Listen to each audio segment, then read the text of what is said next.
మా చిన్నోడికైతే చాలా fever, cough, cold చాలా అయింది. సో, మేమైతే హాస్పిటల్‌కి వెళ్ళొస్తున్నాం అన్నమాట. ఇక మా కన్నమ్మకైతే పాపం చాలా ఆకలేస్తుందంట. ఇక మేమైతే తనకి చాక్లెట్స్, బిస్కెట్, చిప్స్ అయితే అస్సలివ్వము.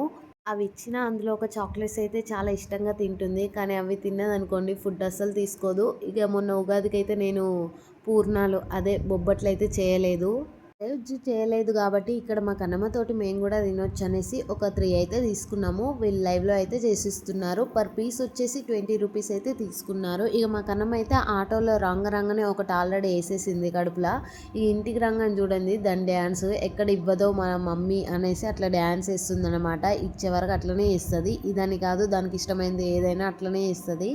పాపం మా ఆయనకి ఇవ్వకుండానే మేమే తిన్నాము. అవి ఉన్నాయి చిన్నగా కదా కడుపులో వేసేయంగానే కరిగిపోయినాయి అన్నమాట. ఎందుకంటే అవి నేతి బొబ్బట్లు కాబట్టి. ఇక టేస్ట్ విషయానికొస్తే బానే ఉంది.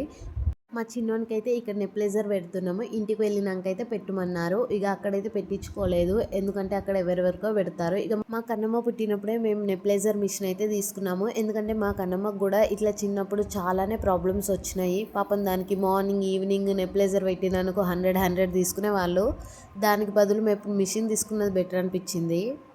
మా చిన్నోడికి నెప్లైజర్ పెడితే మా కన్నమ్మ చాలా డిస్టర్బెన్స్ చేస్తుందని ఒళ్ళో తీసుకొని అయితే నెప్లైజర్ పెట్టిన. వీడికి కెమెరా చూపిస్తే మంచిగా చూసుకుంటూ నెప్లైజర్ అయితే పెట్టించుకున్నాడు.